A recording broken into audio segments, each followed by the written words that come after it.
안녕하세요. 시네마 터틀의 바다거북 범빛 로망입니다. 반갑습니다. 저희 오늘은 영화 1987 12월 27일에 개봉 예정일 1987에 대해서 예고편을 진행해 보려고 합니다. 고문치사가 확실해요.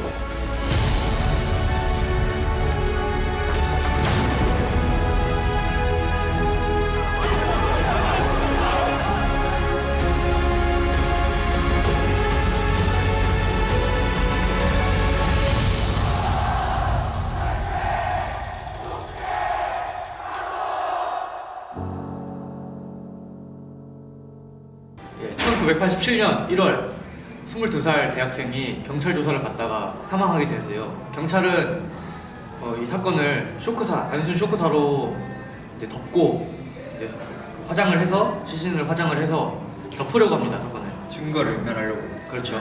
증거를 인멸하려고 하는데 이때 한 용기에 있던 기자가 이 사건을 이제 수면 위로 끄집어내서 이제 각자의 의문을 가지고 있던 사람들이 이 사건에 대해서 진실에 다가서게 되는 그런 내용이라고 할 수 있겠습니다. 이 영화에서 예고편에서 되게 명장면 이렇게 딱 있잖아요. 다들 그쵸. 알고 있는 책상을 이렇게 톡 치면 억 하고 이게 하고 치니까 억 하고 죽었다. 예, 그 명대사. 아니 이게 말이 됩니까? 조사관이 책상을 탁 치니 억하고 응? 카리스마가 그 부분은 부분은 너무 알죠. 좋았어요. 그럼 사실 뭐 그런 이제 공문치사 사건이나 이제 이런 부분에 대한 문제들이 이 사건을 계기로 해서 좀 공개가 됐다고 해야 될까요?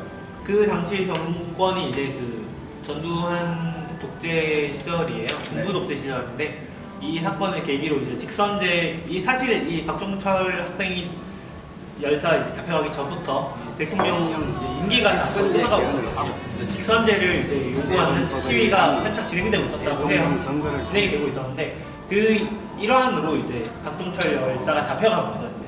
그래서 잡혀가서 너희들은 뭐 빨갱이들이다, 다 이제 주모자를 불어라 이런 식으로 고문을 하다가 이제 결국 이제 안타까운 일을 맡게 되는데 이제 6월 9일에 이한열 열사가 체류탄을 맞고 사망한 일이 또 생겨요. 시위 중에요. 그쵸, 시위 중에. 그 얘기까지 다 다뤄질 예정이라고 해요, 이번 영화에는. 아 그럼 그 두 가지 연결고리를 감독이 어떻게 잘 풀어내느냐. 그쵸. 좀 이런 것들이 이번 영화에서 이번 영화에서는 그렇게 딱 한 명의 히어로가 등장하지 않고 그 당시에 모든 사람들이 이제 연결돼서 약간 맞물리는 톱니바퀴식으로 영화가 진행이 된다고 봐야 될 것 같아요. 자 그러면 범피 씨는 이번 영화가 어떻게 좀 흘러가게 될지 생각하고 계시는 시나리오가 좀 있나요? 국민의 그 애국심을 자극하는 영화잖아요. 그러다 보니까 어느 순간부터 약간 애국 마케팅이라고 해야 될까요? 너무 소위 말하는 국뽕이 너무 심각하게 가미된 영화들이 나오고 있어서 그런 영화가 안 됐으면 하는 바람이 가장 크죠. 사실은 영화적인 각색도 좋지만 그 사실에 입각한 영화를 좀 만들어줬으면 좋겠다 하는 그런 바람이 있죠. 그리고 우리나라 현대사라는 게 이제 민주항쟁으로 이제 대표되는 영화들인데 이제 일단 사실에 기반한 영화잖아요. 근데 그리고 이 사실들을 어떻게 전달하느냐 이게 좀 중점적으로 전달될 거라고 봐요. 이게 허구의 영화가 아니라 이제 사실에 실제 있었던 일을 풀어내는 이야기니까. 네 그러면 이번 이제 감독과 어떤 배우들이 등장하는지 들어보고 싶은데. 네, 이번 영화에서는 감독이 장준환 감독이죠. 네, 그 전작이 이제 화이, 괴물 삼킨 아이. 그리고 이번 이제 배우진이 굉장히 화려하기로 유명하잖아요. 그렇죠. 이번에 되게 배우진이 화려하죠. 일단 김윤석을 바탕으로 해서 이쪽에 하정우가 나오고요. 그리고 택시 운전사에도 나왔던 유해진이 나오고요. 유해진 씨. 아가씨로 되게 익숙할 텐데 이제 김태리 씨가 이 여배우로 나오고요. 근데 이 김태리 씨의 역할이 그 박종철 고문치사 사건과 이제 이한열 열사 이제 최루탄을 맡고 이제 사망한 그 두 사건의 연결고리를 맡아줄 거라고 해요. 사실 이 김태리 씨가 연기한 캐릭터는 이제 픽션이기 때문에 그쵸, 픽션이기 때문에 이 두 사건을 어떻게 연결할지 그것도 되게 좀 기대가 됩니다. 그리고 이제 박희순 씨 같은 경우는 조한경 경위 역할로. 그리고 이제 이희준 씨도 나오죠. 예, 이희준 씨는 이제 그 사건의 진상을 이제 밝히게 되는 동아일보였나요? 네, 동아일보. 동아일보의 기자 역할로 출연을 하죠. 그 장준환 감독이 그 1987 언론 시사회에서 2017년 촛불의 뜨거움과 1987년 최루탄의 뜨거움을 이제 다르지 않다라고 얘기를 했다고 해요. 이번에 있던 이제 촛불 시위와 그리고 이제 그때 당시 민주항쟁이 그렇게 큰 틀에서 이제 많이 달라지지 않았다는 거를 이제 표현하고 싶었던 것 같아요. 제 생각으로는. 또 되게 재밌는 점이 그런 거인 것 같아요. 이번에 뭐 등장인물들 이름을 보면은 뭐 박처장, 최검사, 윤 기자, 조 반장 그쵸. 이런 식으로 최대한 실화에서 가져오려고 되게 애쓰는 듯한 그런. 그렇죠. 실화에서 가장 많이 가져왔죠. 그리고 이제 또 보면은 영화에 또 우현 씨가 나오거든요. 맞아요, 우현 씨 나오죠. 그 우현 씨가 실제 6월 민주항쟁 당시에 시위를 하는 모습이 이제 타임지에도 실리고 되게 좀 유명 인사였어요. 유명한 사진 있죠. 근데 이제 이 영화에서는 이제 치안 본부장으로 출연을 하게 돼요. 그러니까 아이러니한 그때 당시 그렇죠. 약간 그게 또 이제 다른 재미 포인트가 될 것 같아요. 예, 이번에 물론 그 출연진들도 굉장히 탑 배우들로 구성이 되어 있지만 또 특별 출연도 특별 출연. 예, 약간 빠질 수 묘미죠. 어떻게 보면 이 영화의 묘미인데 김정남 씨 역할로 나왔던 네. 이제 설경구, 네 김희성 씨가 이번에 또 이부영 씨 역할로 그리고 가장 이제 하이라이트. 기대되는 분이죠. 네. 박종철 박종철 그리고 역을 누가 했느냐?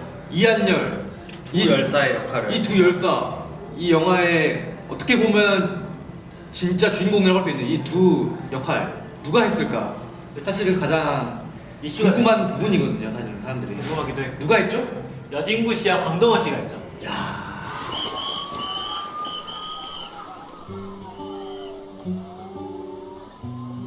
이 비슷한 분위기의 영화가 꽤 많아요. 사실 우리나라 현대사를 다룬 영화들이. 그렇죠.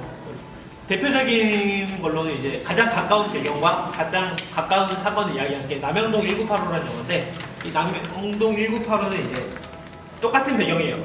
그 서울시 용산구 남영동 치안본부 대공분실에서 있었던 사건인데 그 당시에 이제 고 김근태 의원이 이제 실제 겪었던 일을 모티브로 삼아서 만든 영화인데 이 김근태 의원이 22일 동안 여기 잡혀가지고 고문을 당했다고 해요. 그리고 그 간에 이제 이야기를 다룬 것들이 이제 영화로 나온 게 그 남영동 영화죠. 그리고 이제 그 전에 이제 광주 민주항쟁을 다룬 영화들이 이제 뭐 택시 운전사, 맞아. 화려한 육아, 뭐 26년 26년 같은 경우는 이제 그 사건이 모티브가 돼서 현대 이야기를 다룬 건데 그 약간 웹툰 원작으로도 많이 화제가 됐었죠. 아 웹툰 원작인가요? 그렇죠. 강풀 원작.